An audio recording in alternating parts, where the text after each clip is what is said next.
พี่น้องใส่ผ้าดำไว้อะไรให้เจ้าของจักหน่อยถือด่าสนันปันพื้นด่าตอนค่อยไปเที่ยวเมียงลาวนะเที่ยวชอบปอลาวเมียงเปียงนะค่อยกระนำเสนอไปว่าค่อยใช้พาสปอร์ตค้ามไปนำเพิ่นใช้พาสปอร์ตค้ามพาสปอร์ตคนรถเพิ่นก็ใช้พาสปอร์ตรถค้าม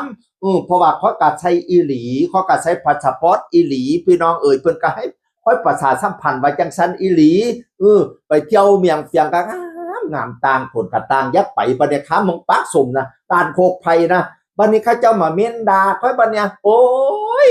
คันเฮ็ดบ่ได้เที่ยเจ้าสิมาประชาสัมพันธ์หาสแต็กเฮ็ดหยังสุดค่อยเอารถเอาลาไปไกลต่อไกลไปฮอดเขาบ่ให้ข้ามเจ้าสิมาเว้าเฮ็ดหยังเจ้าเป็นอิน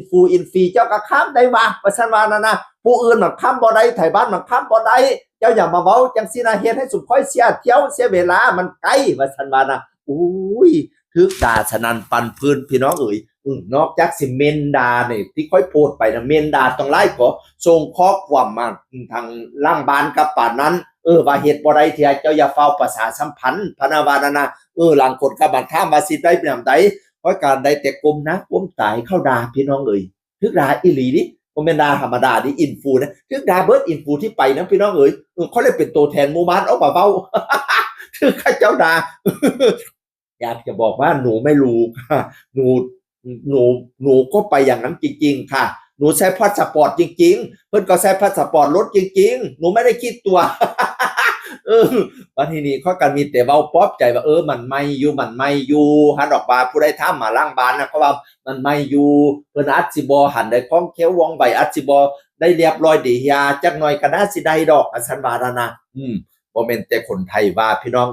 ว่าหนังสือกระทรวงจำข้าเจ้าว่ามีหนังสือมาจากกระทรวงต่างประเทศของสปป.ลาวว่าข้าเจ้ามาสอบถามมาด่านโคกไผ่นะดำเนินการไปถึงไหนแล้วเพราะว่าตอนพิธีเปิดนะเราไม่ใช่เปิดแต่ไทยนะเราไปเชิญตัวแทนจากแขวงเวียงจันทร์เพราะว่าปากชมข้ามไปนั้นเป็นเมืองหมื่นขึ้นกับเวียงจันทร์ขึ้นกับแขวงเวียงจันทร์เขาไปเชิญตัวแทนจากแขวงเวียงจันทร์ตัวแทนเจ้าเมืองจากแขวงเวียงจันทร์มาพิธีเปิดจังหวัดเลยนี่กับผู้ว่าราชการจังหวัดเลยประเทศไทยนี่ผู้ว่าราชการจังหวัดเลยไปเป็นตัวแทนเนื่องจากว่าปากชมขึ้นจังหวัดเลยแม่นบ่ล่ะตัวแทนจาก2ประเทศมาทำพิธีเปิดร่วมกันเลยนะทางเราก็เลยถามมาว่าด่านโคกไผ่นี่ดำเนินการไปถึงไหนแล้วพนาวาพี่น้องวางวันที่22ตุลาคมเวลา13 นาฬิกาเขาก็เลยประชุมกันอยู่อันสระกลางจังหวัดเลยพี่น้องเนื่องจากว่ามีหนังสือมาจากสปป.ลาวนี่ละพี่น้องเขาก็จะทำอย่างการใช้พาสปอร์ตสำหรับเดินทางเข้าออกเป็นจังไดการอนุญาตใช้ยานพาหนะผ่านเข้าออกเป็นจังไดอยากให้ติดตามความคืบหน้าเกี่ยวกับช่องเลี้ยงนี้มาสันบานะท่านี้เขาเจ้ากระทำไปทางด้านโคกไผ่พี่น้องเกี่ยวกับการใช้พาสปอร์ตสเปซนี่ละเขาก็จะกระบอกว่าการใช้หนังสือเดินทางพาสปอร์ตสำหรับเดินทางเข้าออกผู้ชี้แจงคือสำนักงานตรวจคนเข้าเมืองซึ่งตรวจคนเข้าเมืองชี้แจงว่าถ้ามีการตรวจโรคก่อนก็สามารถใช้พาสปอร์ตเข้าออกได้ถ้ามีการตรวจโรคก่อนก็สามารถใช้พาสปอร์ตได้ในกรณีที่คนต่างชาติหรือคนนอกพื้นที่ไม่ใช่คนชาวจังหวัดเลยผู้ว่าราชการจังหวัดเลยจึงสั่งการให้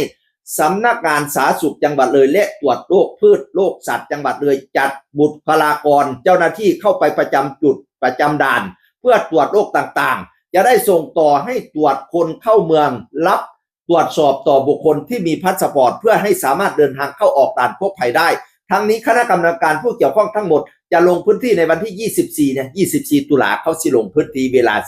13:30 นาทีเพื่อดูพื้นที่ที่เหมาะสมสำหรับให้เจ้าหน้าที่เกี่ยวข้องตรวจโรคต่างๆพี่น้องพระเจ้าว่าบ่มีการตรวจโรคคันตรวจโรคก็สิใช้พาสปอร์ตได้ว่าซั่นตมว่านะผู้ว่าก็เลยว่าให้สำนักงานสาธารณสุขให้ตรวจพิษตรวจโรคพืชโรคสัตว์ไปประจำอยู่ด่านว่าซั่นว่า24เนี่ยสิไปลงพื้นที่ว่าเขา10นางประจำอยู่มองได้พี่น้องส่วนการขออนุญาตใช้ยานพาหนะเข้าออกนั้นชี้แจงโดยด่านศุลกากรเชียงคานชี้แจงว่าสามารถทำพิธีศุลกากรได้ตามปกติซึ่งการเดินทางต้องมีพาสปอร์ตจากการตรวจคนเข้าเมืองผ่านก่อนนะว่าโหลดกสิค้ำได้ศุลกากรว่าพี่น้องผู้ว่าราชการจังหวัดเลยจึงได้สั่งตั้งคณะกรรมการตรวจติดตามผลและ ให้ทำกรอบหน้าที่ของแต่ละหน่วยงานให้ชัดเจนเพื่อจะได้ทราบกรอบงานของแต่ละหน่วยงานเพื่อจะได้สามารถเร่งรัดติดตามดำเนินการตามแผนการให้ถูกต้องตามหน้าที่ของหน่วยงานที่เราไปเชี่ยวชอบในแต่ละด้านตรงตามภารกิจเพื่อให้จุดผ่านด่านคกไผ่สามารถดำเนินการให้บริการแบบด่านสากลต่อไปผู้ว่าราชการบอกให้แต่ละหน่วยงานแบ่งหน้าที่กันให้ชัดเจนมันติดอยู่มองได้สิได้ไปเจาะจงท่านมองนั้นเสื้อสิได้พัฒนาด่านนั้นคกไผ่ให้เป็นด่านสากลต่อไปพี่น้องเอ๋ยทางด้านอำเภอปากชมวันที่23ด้านความมั่นคงเขาเจ้าก็ไปจัดแจงเรียงการมั่นคงเนาะเพื่อป้องกันปัญหายาเสพติดบ่ให้ข้ามหมาสิรับพี่น้องบ่ให้ข้ามไปบ่ให้ข้ามหมาหังฮีละพี่น้องเอ๋ยและเขาเจ้าว่าวันที่23เนี่ยเห็นบอกว่าวันนี้ได้ดำเนินการและข้ามได้แล้วขอบคุณหน่วยงานที่เกี่ยวข้องโดยเฉพาะหนังสือจากกระทรวงต่างประเทศลาวได้ทวงถามมาถึงเรื่องพวกภัย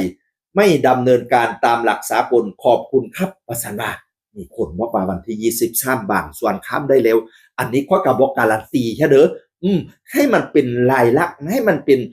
ให้ไทยปักสมภูมิมอนะให้ไปใช้บริการเบิ่งดุยว่าข้ามได้แฮบอคนทางไกลอย่าเฝ้าไปที่ขั้นไปแล้วก็สิเสียเวลาไปคือเพิ่นมาด่าก็ตอนแรกเราเดินทางไปต้องมากวางบักไกลไปฮอดแล้วก็ข้ามบ่ได้ฉะนั้นแล้วให้คนปักสมมอนั่นไปลองใช้บริการก็เด้อแต่ทั้งนี้ทั้งนั้นเนี่ยวันที่24เนี่ย